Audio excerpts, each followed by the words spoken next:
Bonjour et bienvenue sur la chaîne de Miss Scrap. Aujourd'hui, nous allons apprendre comment réaliser de jolies boîtes à facettes. Aujourd'hui, je vous propose donc de réaliser ces jolies boîtes à facettes. Donc, idéal pour offrir des cadeaux assez conséquents. Je ne sais pas si vous voyez par rapport à ma main, mais la boîte est quand même assez longue. Voilà. Et elle s'ouvre ainsi, ce qui vous permet donc de glisser à l'intérieur un grand nombre de choses. Pour réaliser cette boîte, vous allez avoir besoin donc d'une feuille de papier qui fait 12 pouces sur 10 pouces, 1/8 de haut. Alors comme d'habitude, tout en bas ici là, de l'écran, je vous indique bien entendu les dimensions en centimètres. Alors je vais retourner pour que ce soit plus simple peut-être pour vous, sur la plus longue partie, la partie qui fait 12 pouces. Nous allons marquer différents plis. Un pli à 3/4 de pouce, un second pli à 3 pouces, un troisième pli à 5 pouces 1/4, un quatrième pli à 7 pouces et demi, et enfin le dernier pli à 9 pouces 3/4. Nous allons maintenant marquer des plis ici sur le plus petit côté, donc le côté qui fait 10 pouces 1/8. Et je vais retourner la feuille pour que ce soit plus visible à l'écran pour vous. Nous allons marquer des plis, je me rapproche un petit peu de la caméra, qui vont aller donc du bord haut. Donc on prend la petite languette, on se place bien du côté où il y a la petite languette. Et on va marquer un certain nombre de plis, je vais vous donner les mesures après, mais surtout ce qui est important, c'est qu'on s'arrête ici au second pli. Donc on a notre premier pli qui correspond à la petite languette, et ensuite le second pli, et nous allons arrêter tous les plis que je vais vous donner maintenant, ici, à ce second pli. Alors, le premier pli que vous allez marquer est donc à 1 pouce 1/8. Il s'arrête ici. Le second est à 3 pouces 3/8.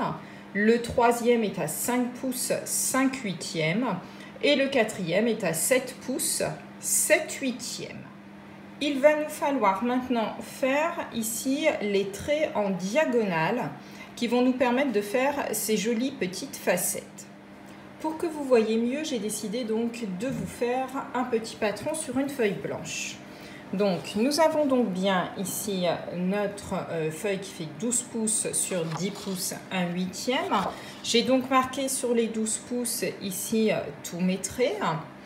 Et ensuite, donc, sur le petit côté où il y a la petite languette, j'ai donc réalisé tous mes traits qui s'arrêtent bien au deuxième pli que j'ai marqué. Et lorsque j'ai fait faire mon 180 degrés à ma feuille, j'ai recommencé, mais cette fois-ci en m'arrêtant à mon premier trait, 1 pouce 1/8, etc. Il me reste donc maintenant à réaliser mes diagonales. Donc, pour réaliser mes diagonales, c'est très simple. Je vais donc prendre un plioir et je vais rejoindre ici, donc, hop, je descends un petit peu la feuille. Du côté où il y a ici donc le petit côté, je vais donc aller avec mon plioir de cette pointe-ci et je vais hop, aller jusqu'au deuxième. Alors pas le premier, le deuxième. Il faut vraiment que mes plis soient en diagonale. Et je continue ainsi de suite, hop, à mettre tous mes plis comme ceci en diagonale. Quand j'arrive ici à la fin, je n'ai donc plus d'espace, et bien ça va être très simple. Je vais le rejoindre ici, donc là, avec ici le deuxième trait. Et on va faire la même chose ici, donc sur ce pli ici, je vais aller donc jusqu'au deuxième trait. Vous voyez donc les diagonales que cela fait. Bien entendu, il s'agit d'une boîte à facettes. J'ai des diagonales qui vont bien dans ce sens-ci, mais j'ai aussi des diagonales qui vont dans l'autre sens. Je vais donc faire exactement la même opération de l'autre côté. Alors, pour cela, ça va être très simple. Je vais partir donc de mon premier pli en bas et je vais aller ici rejoindre, hop, 2 plis plus loin en haut. Alors, l'astuce pour voir si vous ne vous êtes pas trompé, c'est qu'ici, lorsque vous faites votre pliage dans ce sens-ci, elle doit se croiser ici sur les 2 lignes. Donc, la ligne ici, là, et celle-ci. Vous voyez, j'ai donc bien mon centre à chaque fois. Et je fais l'opération identique. Hop. Pour toutes mes petites pointes. Donc, allez bien à chaque fois jusqu'au bout. N'hésitez pas. Voilà. À la fin, vous devez donc obtenir ce quadrillage. Et vous voyez donc bien que toutes mes pointes arrivent bien ici, au centre de mes lignes précédentes. Vous faites ceci donc pour l'ensemble de votre papier. Une fois cette opération réalisée, il va falloir bien entendu découper un certain nombre de choses pour obtenir à la fin, hop, je vais le retourner dans ce sens-ci, quelque chose qui ressemble à ceci. Alors pour le moment, c'est un petit peu obscur pour vous, je vais vous expliquer. Vous placez donc votre feuille comme ceci. On va commencer par le bas. Donc on a notre grand carreau et ensuite on commence à avoir donc nos petits losanges. Alors, nous allons découper ici. Hop. Je vais le faire sur la feuille blanche pour vous montrer. Comme ceci. Nous allons donc également marquer les plis ici. Tous les plis en bas, vous les formez. Comme ceci. Et hop. Comme ceci. Ceci sera donc le bas de notre boîte. Vous allez ensuite découper. Donc ici, c'est découpé. Vous allez découper le petit losange qui vient ici. Et on va continuer, on va découper ces 2 morceaux-ci également. Donc, on continue. On suit tout simplement nos plis.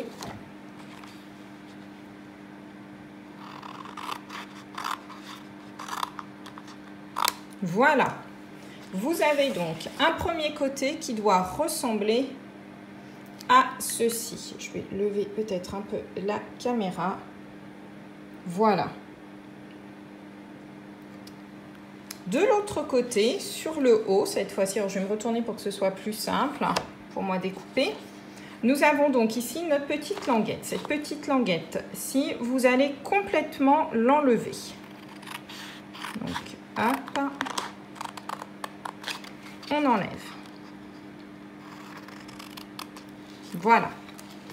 Il nous reste donc ici 4 morceaux de papier. La première opération consiste, comme toujours, à supprimer ici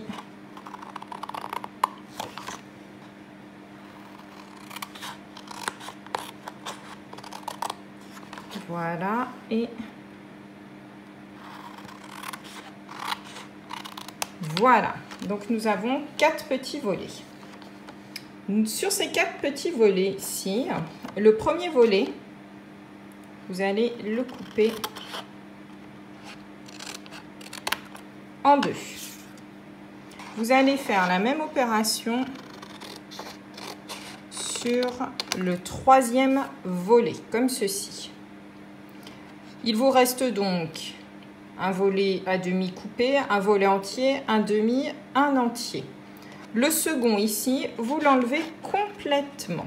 C'est ce qui va nous servir pour faire l'ouverture de notre boîte. Voilà, donc on obtient donc quelque chose qui ressemble à ça. Et pour que ce soit plus simple, pour pouvoir fermer notre boîte, puisqu'ici ça va être notre couvercle, on biseaute un petit peu nos angles. Vous devez donc obtenir, je le remets droit, quelque chose comme ceci. Donc sur le côté droit, quelque chose qui suit les losanges et qui arrive ici à un demi petit volet. En haut, vous avez donc un trou, à nouveau un volet, ce qui nous permet donc de fermer notre boîte. Et ici, c'est ôté. Et en bas ici, à chaque fois, on a découpé entre nos formes. Une fois cette opération faite, vous marquez bien tous vos plis. Alors, pas forcément les plis qui sont dans ce sens-ci, mais surtout les plis qui vont vous permettre de former en fait les facettes. Et vous allez comprendre très rapidement en fait que votre boîte va se former toute seule. Et nous allons donc pouvoir ici appliquer nos deux morceaux l'un sur l'autre. Donc pour cela, vous pouvez mettre soit du scotch, soit de la colle. J'ai mis du scotch pour que ce soit plus visible pour vous sur ce joli papier noir. Mais malheureusement, on ne voit pas grand-chose. Donc j'ai préféré mettre du scotch. Voilà. Hop. Donc vous suivez tout simplement la forme que vous avez donnée à vos losanges, comme ceci. Voilà. Et on fait la même chose sur la partie basse. Voilà. Oups.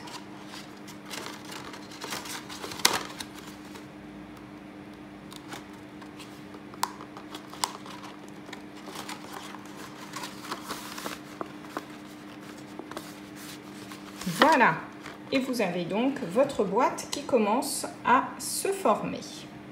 Donc pour le haut, vous l'aurez compris, on rabat ici et il nous suffit ensuite de rentrer hop, la petite languette. Ah, je l'ai peut-être pas assez biseauté. Voilà, donc là on a bien le haut de notre boîte. Et pour le bas, il vous suffit tout simplement de rabattre vos différents volets, de les coller et vous obtenez donc votre petite boîte à facettes qui est donc réalisée. Voilà, j'espère que ce petit projet vous aura plu. N'hésitez pas à me montrer les vôtres et je vous dis à bientôt pour une nouvelle vidéo.